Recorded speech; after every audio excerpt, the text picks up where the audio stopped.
Kami akan membahasnya bersama dengan anggota Komisi 3 DPR, Pak Nasir Jamil, dan anggota Komisi Nasional Hak Asasi Manusia, Mas Nurholis. Terima kasih, Mas, sudah hadir di Berita Satu. Pak Nasir juga terima kasih. Ya. Baik, kita akan berbincang mengenai borgol untuk koruptor. Menurut Anda sendiri itu memang sudah seharusnya dan layak digunakan untuk koruptor? Ya, kalau seharusnya kan nggak bisa saya jawab. Tetapi begini, seingat saya itu memang tidak ada aturan yang mengatakan iya, tidak, secara tegas tidak seperti itu. Nah, tetapi kan pemborgolan ini atau bentuk yang sejenis ini lebih kepada alasan keamanan itu satu. Nah, yang kedua kalau terkait dengan kasus korupsi, sebenarnya kan kasus korupsi di Indonesia itu dianggap sebagai satu masalah besar bangsa ini. Nah, oleh karena itu prosesnya diharapkan dapat memberikan efek jerah. Nah, kenapa saya bilang prosesnya? Karena hukuman itu kan endingnya begitu ya. Nah, tetapi prosesnya itu juga penting. Tapi dengan menggunakan borgol, sejumlah pihak melihat bahwa tersangka akan lebih artinya malu begitu pada saat keluar masuk gedung KPK, karena kalau kita lihat beberapa kali kemudian sejumlah tersangka yang masuk keluar dari gedung KPK dan diliput oleh media, mereka cenderung lebih santai dan terlihat narsis ya, kami katakan seperti itu, dan mereka merasa bahwa mereka bukan seorang yang terlibat dalam sebuah kasus korupsi yang sudah merugikan negara miliaran rupiah misalnya begitu, Mas Nurholis. Justru itu alasan yang paling kuat menurut saya yang mengemuka dari gagasan ini. Nah, oleh karena itu karena memang tidak ada satu aturan yang mengatakan ya atau tidak terkait dengan pemborgolan, menurut saya ini yang perlu dipertimbangkan secara matang lagi. Nah, kalaupun ingin melakukan itu kemudian itu berdampak positif, menurut saya kenapa tidak? Tapi itu menurut Anda melanggar HAM kah kemudian seorang tersangka menggunakan borgol sementara dia belum didakwa menjadi seorang yang tertuduh melakukan tindakan korupsi begitu? Saya begini ya, di dalam HAM itu ada dua kategori hak asasi manusia yang barangkali relevan dengan diskusi kita atau topik kita hari ini. Satu adalah hak yang tidak bisa dikurangi. Satu adalah yang kedua, hak yang bisa dikurangi. Nah, apa saja yang masuk dalam rumpun hak yang tidak bisa dikurangi? Itu adalah hak untuk hidup, hak untuk bebas dari rasa takut, hak untuk tidak diperlakukan sewenang-wenang atau dianiaya. Nah, itu mau perang, mau dunia mau runtuh, mau kondisinya apa, itu nggak boleh dikurangi. Nah, kemudian ada rumpun hak yang dapat dikurangi, termasuk di dalam rumpun hak sipil dan politik. Nah, ketika seseorang berhadapan dengan masalah hukum, misalnya kemudian dilakukan penahanan, itu negara sebenarnya sudah mengurangi hak seseorang, minimal hak untuk berinteraksi dengan keluarganya. Nah, oleh karena itu secara basis hukumnya, basis hukum hak asasi manusia menurut saya memadai. Nah, oleh karena itu Komnas HAM kan protes keras misalnya dalam kasus cebongan, wong negara sudah mengurangi haknya, tetapi kemudian dalam masa tahanan kemudian malah dihabisin hak yang paling fundamental. Nah, saya kenapa kasus itu supaya sedikit memperjelas barangkali tentang konsep yang dapat dikurangi dan yang tidak dapat dikurangi. Ya, baik Pak Nasir, kalau Anda sendiri terkait dengan tahanan atau koruptor sendiri yang sebaiknya diborgol, sekarang kan mereka sudah menggunakan baju tahanan ini, tapi ada juga yang menginginkan bahwa mereka sebaiknya diborgol karena mereka terlihat tidak punya rasa malu begitu, bisa melamba-lambaikan tangan keluar dari gedung KPK. Mereka tidak malu juga media sebenarnya. Ya. Media kan meliput. Tapi dengan ada media juga yang meliput mereka menggunakan borgol, itu kan makanya, juga bisa membuat mereka ketika media meliput mereka, tentu kan mereka harus tersenyum, melambaikan tangan. Tentu mereka secara psikologi tidak mau kelihatan berduka gitu. Tidak mau kelihatan berduka, tidak mau kelihatan seperti orang takut, apalagi dia masih dalam status sebagai tersangka, kan belum terbukti apakah dia korupsi atau tidak, kan begitu. Nah, karenanya ketika dia diliput oleh media, tentu pembawaannya, tentu bisa saja barangkali pengacara sudah bilang nanti kalau menghadapi kamera tenang saja, santai saja. Tapi menurut Anda sendiri, mereka sebaiknya diborgol atau enggak? Nah, kalau ditanya sama saya apakah mereka diborgol atau tidak, saya bilang itu boleh saja. Ya, boleh saja kalau memang mau diborgol. Tapi kan sebenarnya borgol itu kan dulu semangatnya adalah untuk menjaga orang agar tidak lari. Iya, membatasi gerak. untuk keamanan dari petugas tersebut. Kan biasa kalau kita nonton film itu kalau ada petugas aparat misalnya penegak hukum jangan bergerak, lalu tangannya diborgol kan begitu, supaya dia tidak leluasa untuk bergerak sehingga mudah diamankan kan. Tapi begitu. borgol ini bisa juga untuk mempermalukan pelaku begitu. Sebenarnya kalau mempermalukan pelaku ya bisa saja, tapi kadarnya itu nggak besar, ya Oke. kadarnya kecil, Ya, ya baik. karena memang harus kalau misal tadi kan ini yang saya tahu ini kan usulan sejumlah masyarakat Ya. kepada KPK agar Baik. memborgol tahanan KPK yang dibawa dari rumah tahanan ke KPK untuk KPK. diperiksa. Oke. Saya pikir kalau memang itu dilihat efektif dan efisien dalam rangka memberikan sanksi sosial sebenarnya. Kalau mempermalukan juga bahasanya kurang tepat menurut saya. Berarti dari Pak Nasir, Mas Nurholis tidak masalah, sepakat begitu. Sebelum kami melanjutkan perbincangan, kita lihat cuplikan berikut ini. Akil dari penggeledahan katanya ada narkotika.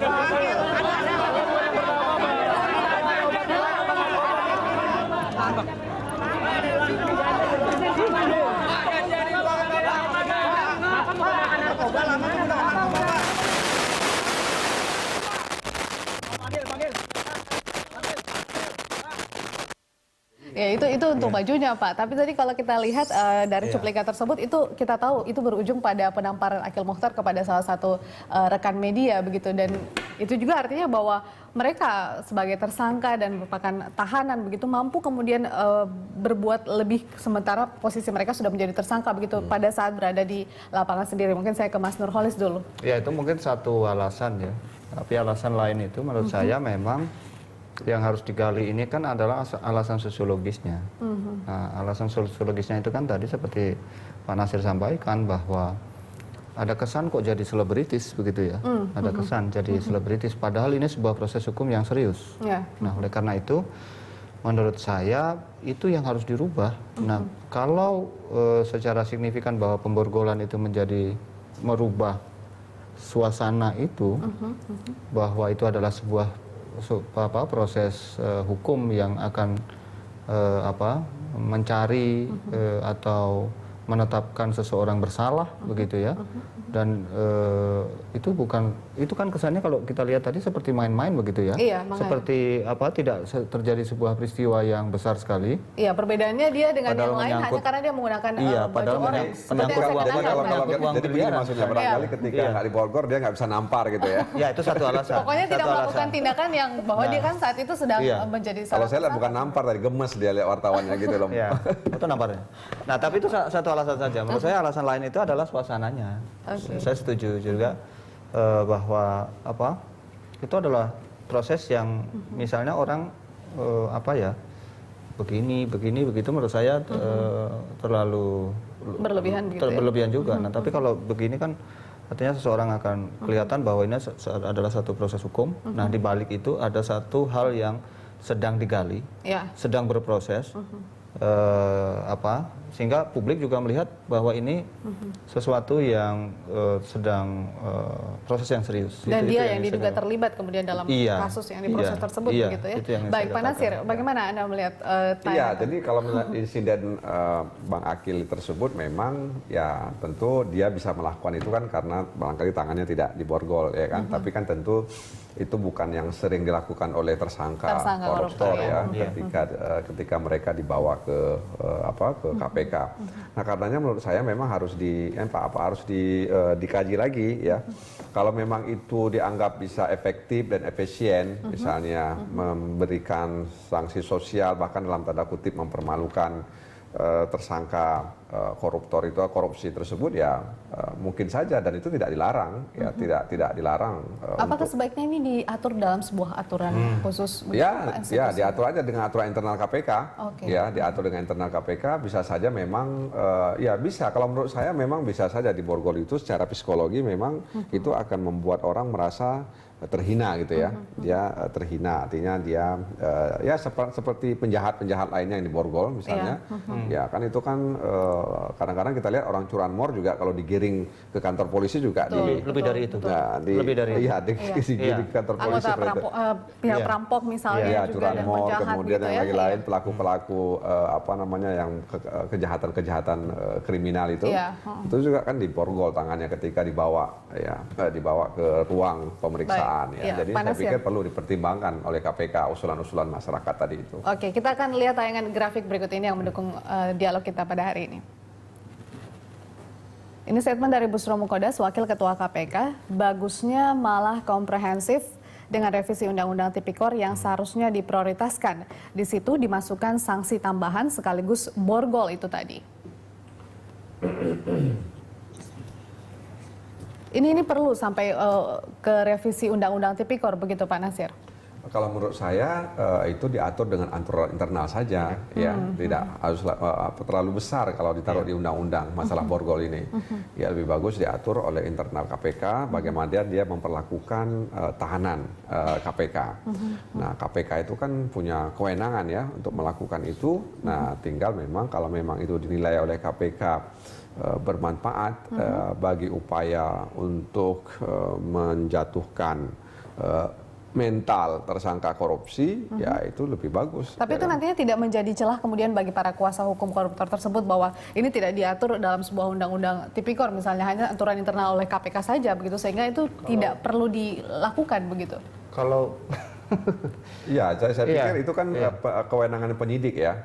Ya penyidik itu kan selama dia diperiksa itu kan penyidik, tanggung jawab penyidik. Nah kalau penyidik bilang bahwa dia perlu diborgol ya diborgol gitu kan. Nah tinggal memang kalau ketika orang diborgol memang itu di satu sisi memang itu memberikan dampak itu, dampak ya. Bayangkan kalau kita lihat borgol ini kan ketika misalnya masa kolonial dulu ya, rakyat itu dirantai kakinya, dirantai tangannya, pakai bola begitu. Ya itu kan untuk menjatuhkan mental sebenarnya, sehingga kemudian mereka menjadi takut sama penjajah. Ya, kan, kalau Mas Nurholis mungkin ada tanggapan lain mungkin terkait dengan tidak perlunya direvisi Undang-Undang Tipikor dan hanya diatur di internal. Jadi yang diatur oleh undang-undang itu yang besar-besar saja seperti Mas Jamil sampaikan tadi ya, berapa lama masa penyidikan, kemudian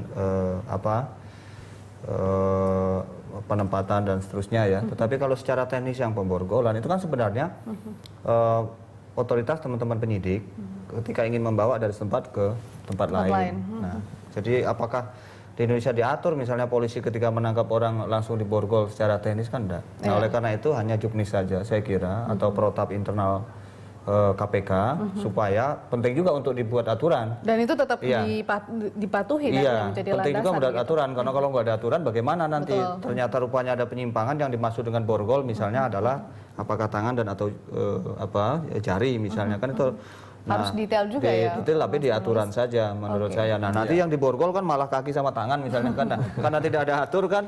Ya boleh misalnya kalau kita lihat di borgol itu kan agar dia tidak melawan petugas, tidak melawan petugas atau tidak menggunakan benda tajam sehingga untuk melawan petugas kan begitu. Nah orang ketika tahan KPK kan dia sudah steril itu, dia tidak membawa apa-apa, ya kan. Tentu perlu dipertimbangkan karena selama ini memang semangatnya borgol itu agar yang di borgol itu tidak melawan petugas, kemudian tidak menyerang balik petugas dan sebagainya. Tapi itu menampar pers Pak.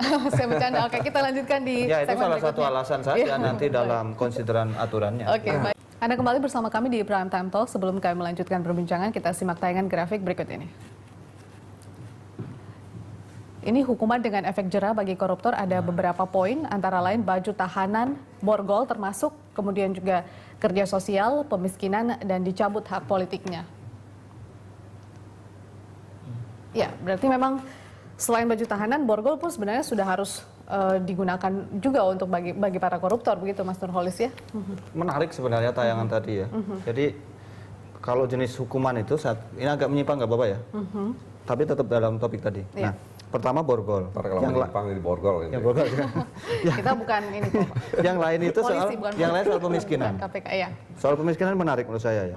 Di Indonesia ini sekarang salah satu yang ditakutkan itu adalah miskin, hidup miskin. Ya. Nah, siapapun pasti takut itu dengan kemiskinan itu karena susah kan kalau miskin. Nah, oleh karena itu salah satu yang harus dikejar menurut saya hukuman. Menurut Anda parameter efek jera itu justru dari situ? Salah satunya ya, cuma memang perlu kehati-hatian membedakan di mana harta koruptor itu didapat dari korupsi, kemudian harta yang pribadi. Nah, itu memang satu unit khusus di KPK harus dibentuk untuk memisah ini. Nah, supaya satu aset negara kembali. Nah, yang kedua seseorang kan kalau sudah miskin kan menjadi, kalau comparatively ya, misalnya hukuman-hukuman yang seperti itu di Eropa efektif.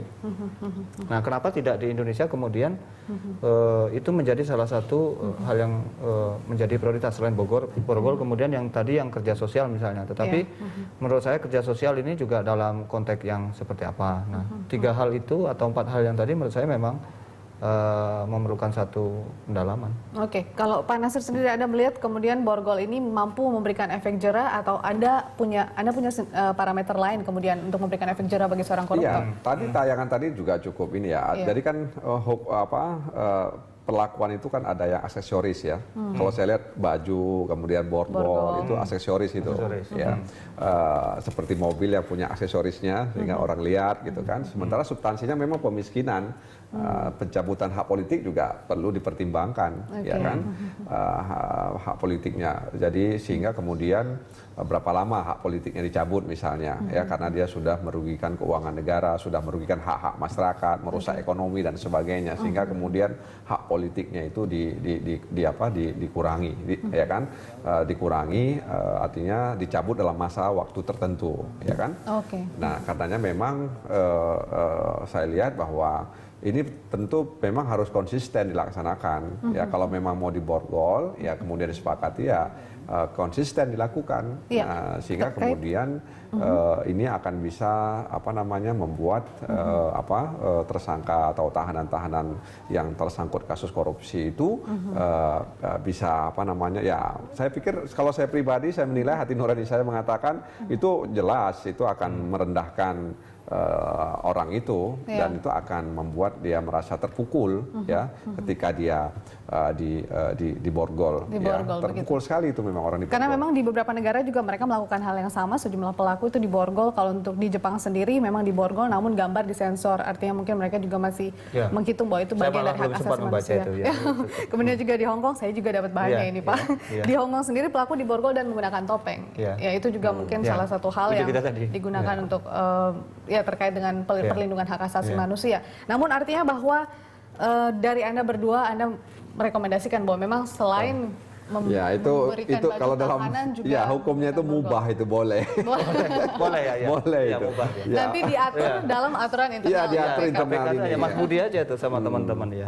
Sehingga kemudian mereka terpukul dengan mereka di borgol sehingga memang tidak bisa melambaikan tangan, tidak ini dan sebagainya. Tidak bereaksi berlebihan di depan kamera. Iya, jadi dengan di borgol tentu akan membuat dia lebih tertunduk gitu ya. Lebih tertunduk dalam pengertian dia tentu ketika di borgol kan suasananya berbeda karena dia sendiri yang di borgol sementara yang lain tidak. Yang lain bebas. Kalau tidak di borgol kan sama saja ya. Kalau teman-teman PES juga nggak di borgol misalnya, semua nggak di borgol ya dia juga. Semoga ini bisa menjadi rekomendasi untuk KPK nanti. Baik, terima kasih Mas Nurholis dan juga Pak Nasir sudah bergabung bersama kami di Prime Time. Komisi Pemberantasan Korupsi menginginkan berbagai sanksi tambahan bagi koruptor termasuk soal pemakaian borgol yang diatur dalam revisi KUHP dan KUHP yang rancangannya masih terus dibahas. Apakah KPK hanya berharap pada revisi kedua undang-undang itu atau akan menempuh jalan lain? Kami akan membahasnya bersama dengan juru bicara KPK Johan Budi yang telah tersambung melalui sambungan telepon. Ya, Bang Johan, selamat malam Bang Johan. Selamat malam, Vero. Baik, Bang Johan, ini sudah banyak rekomendasi juga dari beberapa pihak bahwa sebaiknya tahanan atau tersangka koruptor itu diberi borgol begitu. Apakah KPK memang menanti aturannya dari revisi undang-undang tipikor sendiri atau menunggu aturan dari aturan lain begitu, atau hanya menggunakan aturan internal saja? Enggak, kalau pemborgolan mah tidak perlu diatur di dalam KUHP atau KUHP. Pemborgolan itu mengacu pada aturan yang secara umum saja. Memang tidak dijelaskan secara rinci ya di dalam KUHP bahwa tersangka pelaku tindak pidana korupsi itu harus diborgol. Ini kan berkaitan dengan pengamanan. Nah, selama KPK pada periode yang ketiga ini, pada kepemimpinan yang ketiga ini, memang upaya untuk melakukan pemborgolan terhadap pelaku tindak pidana korupsi sudah dilakukan, tetapi baru sebatas ketika dalam proses penangkapan atau tangkap tangan yang ditangkap itu melakukan perlawanan. Jadi untuk mengamankan itu maka dilakukan diborgol.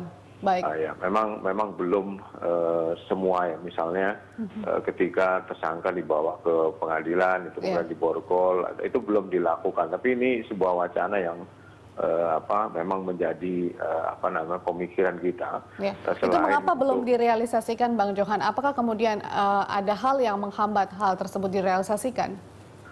Ya, ini kan sebenarnya pemberantasan korupsi itu kan tidak hanya bertujuan agar korupsi itu diminimalisir, kerugian negara dikembalikan pada negara sebesar mungkin, tetapi juga pemberantasan korupsi itu mempunyai dampak yang menimbulkan deterrent effect ya, atau efek jerah. Nah, salah satu cara dari banyak cara sebenarnya adalah dengan membuat pemborgolan itu. Diharapkan dengan diborgol itu kan sekarang itu banyak yang mengeluh ya, quote-unquote, kenapa sih pelaku tindak pidana korupsi begitu keluar diperiksa oleh KPK, bukannya mukanya masam gitu, tetapi malah senyum-senyum. Nah itu dia Bang, kenapa tidak itu menjadi dasar mereka kemudian gitu. Dikenakan borgol saja begitu?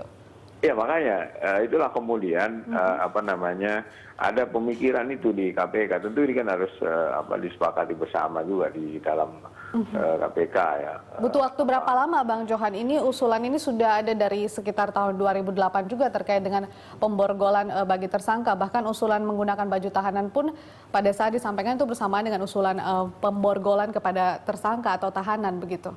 Ya, memang yang direalisasikan waktu itu oleh KPK pada periode yang kedua ya, waktu itu adalah dengan mengenakan baju tahanan. Dari sisi warna dulu kan menimbulkan pertanyaan kok warnanya putih gitu, tidak mencerminkan. Kemudian itu diubah ya, warna baju tahanan itu menjadi warna yang orange gitu, yang menyolok gitu ya.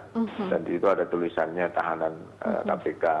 Nah, soal pembogolan ini tentu harus dipikirkan lebih matang ya di dalam KPK sendiri mengenai apakah pelaku tindak pidana korupsi yang masih berstatus tersangka itu bisa diborgol ketika dia misalnya dibawa ke pengadilan, kemudian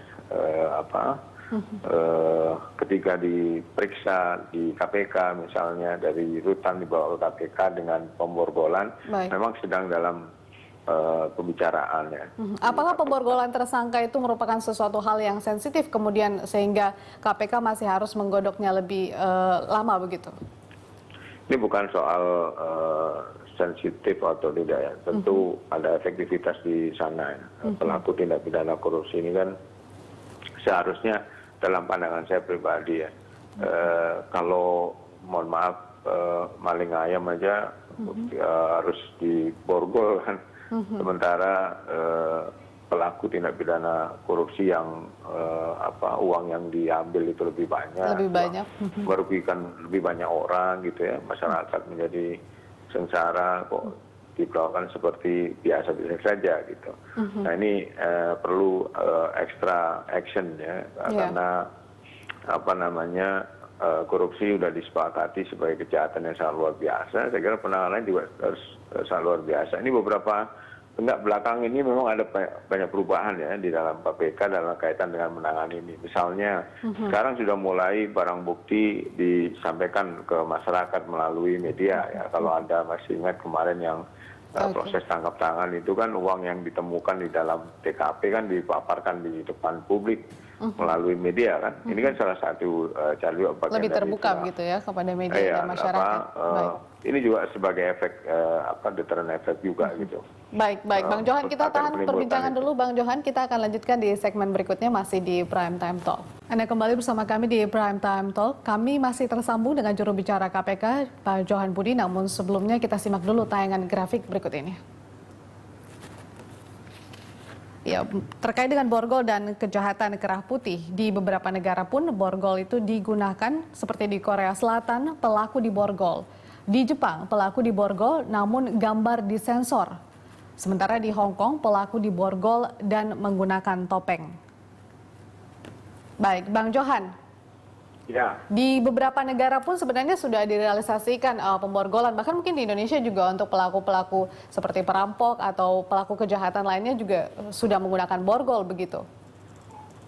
Ya, saya kira gini ya, ini jangan dibebankan hanya pada KPK. Artinya komitmen pemberantasan korupsi ini kan harus diberaukan juga oleh semua, kan harus punya komitmen gitu. Apakah itu legislatif, apakah itu eksekutif, apakah itu yudikatif gitu ya. Kalau kita sepakat bahwa korupsi itu sebagai extraordinary crime, tentu penanganannya juga harus secara ekstra. Bayangkan Anda, ini kita menyita, ini aja sudah dianggap melanggar HAM gitu kan, suaranya sudah ramai, kita minta paspor melanggar HAM, kemudian kita melakukan penahanan, suaranya itu kita melanggar HAM, itu aja yang kita menjalankan kewenangan saja, itu sudah banyak suara-suara seperti Berarti itu. yang dikhawatirkan KPK adalah hal sensitif berupa pelanggaran HAM begitu apabila kemudian menerapkan sistem pemborgolan terhadap tersangka koruptor begitu Bang Johan? Bukan, itu Anda salah kesimpulan seperti itu. Maksud saya, semua itu harus punya komitmen yang sama gitu loh. Jadi semuanya, apakah itu stakeholder pemberantasan korupsi itu kan tidak hanya KPK. KPK tidak peduli dengan itu ya. Kalau dari pihak pengacara ngomong bahwa KPK melanggar HAM, itu yang harus diomongkan oleh pihak pengacara. Tapi kan kita tidak surut dengan itu gitu. Jadi bukan karena KPK takut melanggar HAM kemudian. Bukan. Maksud saya, komitmennya itu harus sama gitu. Apakah itu dari legislatif, dari sisi aturan di perundang-undangan, bikin dong aturan undang-undang yang kemudian bisa memberatkan pelaku tindak pidana korupsi gitu. Tadi kami sempat berbincang juga Anda dari bayangkan. Iya, kami sempat berbincang dengan dari Komnas HAM dan baik, silakan Bang Johan. Ya, misalnya kita menuntut, ini yang saya mau sampaikan tentang komitmen yang sama itu ya. Kita menuntut pelaku tindak pidana korupsi dengan tuntutan misalnya 20 tahun. Ya. Kemudian divonis oleh hakim menjadi 4 tahun. Ya, kan? Kemudian setelah masuk penjara dikasih remisi. Ya kan? Hakim itu kan di luar kekuasaannya KPK. Kemudian lapas itu kan juga di luar kekuasaan KPK. Kumham itu kan punya otoritas sendiri, punya kewenangan sendiri. Nah kalau kita sepakat semua bahwa itu ya tentu hal-hal yang kemudian membuat koruptor itu tidak jerah ya harus dihilangkan. Gitu. Maksud saya itu. Baik, Bang Johan, tadi kami sempat berbincang juga dari Komnas HAM, Mas Nurholis dan juga Pak Nasir Jamil dari Komisi 3 dan mereka juga sepakat bahwa memang sebaiknya tersangka koruptor itu diberikan borgol atau dipasangi borgol khususnya pada saat masuk dan keluar dari gedung KPK. Artinya ini sudah mendapat dukungan juga, Bang Johan. Iya, itu apa langkah pemborgolan itu kan tanpa diminta kan sudah dilakukan oleh KPK seperti yang saya sampaikan tadi. Kan yang melakukan pemberantasan korupsi nggak hanya KPK kan, kan ada penegak hukum yang lain gitu. Nah dari sisi KPK wacana itu malah justru sudah di pikiran KPK sudah lama. Ini kan sedang digodok. Kayak pemborgolan itu kan bukan tidak dilakukan, kan kita lakukan juga gitu. Jadi bukan karena sekarang justru KPK yang menguji itu kemudian baru muncul dukungan kan. Dari beberapa pihak yang tadi Anda sampaikan. Nah ini sedang dibicarakan di dalam KPK untuk bagaimana mekanisme itu, kemudian juga kan tidak bisa serta-merta itu kan harus hal yang berkaitan di dalam KPK itu juga harus disusun rencana program kerja juga gitu. Kayak baju tahanan itu kan juga KPK yang berinisiatif untuk mengenakan baju tahanan itu kan. Ya, kita harapkan kemudian apapun hasilnya nanti dan mekanisme terbaik lah yang kemudian bisa digunakan dan keputusan terbaik yang mampu nantinya memberikan efek jerah bagi para koruptor di negeri ini. Terima kasih Bang Johan Budi sudah bergabung bersama kami di Prime Time Talk.